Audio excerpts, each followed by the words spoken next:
नमस्कार, मी शुभांगी कोपरकर माझ्या स्वरचित कविता वाचनाच्या चॅनेलवर आपलं सगळ्यांचं मनापासून स्वागत करते। आपण आतापर्यंत वेगवेगळी पद्मावर्तनी वृत्त पाहिली आहेत आणि पद्मावर्तनी म्हणजे 8-8 मात्रांचे ज्याच्यात खंड असतात अशी मात्रा वृत्त। तर ह्याच प्रकारामधलं याच पद्मावर्तनी प्रकारामधलं एक वृत्त आज मी आपल्या समोर सादर करणार आहे। वृत्ताचं नाव आहे अनल ज्वाला। याच्यामध्ये एकूण मात्रा 24 असतात आणि 8-8-8 असे 8-8 मात्रांचे 3 खंड असतात। 8 + 8 + 8 अशा एकूण 24 मात्रा असलेलं अनल ज्वाला हे वृत्त। आजची जी कविता मी या वृत्तातली सादर करणार आहे ना, ती एक प्रेमरसाची कविता आहे असं आपण म्हणू शकतो की जो रस अनेक प्रकारच्या काव्यांमध्ये आणि गीतामध्ये आपल्याला नेहमी दिसून येतो आणि खूप आवडतो असा हा प्रेमरस। मग त्याच्या अनेक छटा आपल्याला वेगवेगळ्या गीतांमधून आणि वेगवेगळ्या काव्यांमधून दिसून येतात।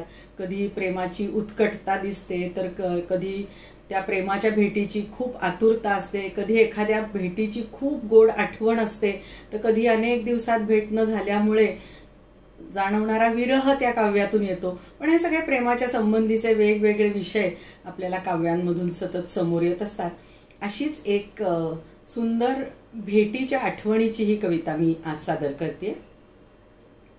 कसे तळ्याच्या काठावरती राहून गेले, कसे तळ्याच्या काठावरती राहून गेले, काही हळवे क्षण दोघांच्या उंजळीतले।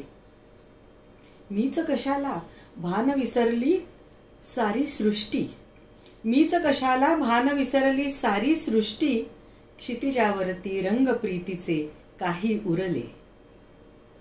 हसली असतील पिंपळ पाने सळसळणारी, हसली असतील पिंपळ पाने सळसळणारी, अशी कशी मी सुख सोनेरी विसरून आले।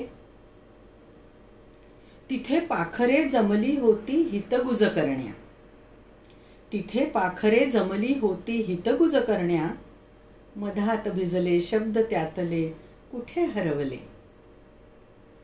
रानफुलांनी गीत रेखले माझ्या गाली, रानफुलांनी गीत रेखले माझ्या गाली, पाकळ्यांवरी स्पर्श गुलाबी ठेवून आले। कसे तळ्याच्या काठावरती राहून गेले, काही हळवे क्षण दोघांच्या ओंजळीतले, काही हळवे क्षण दोघांच्या ओंजळीतले। अनल ज्वाला या पद्मावर्तनी मात्रावृत्तातली ही कविता आपल्याला सगळ्यांना कशी वाटली ते जरूर कमेंटमध्ये लिहा आणि पुन्हा पुन्हा भेट देत रहा माझ्या या चॅनेलला। धन्यवाद।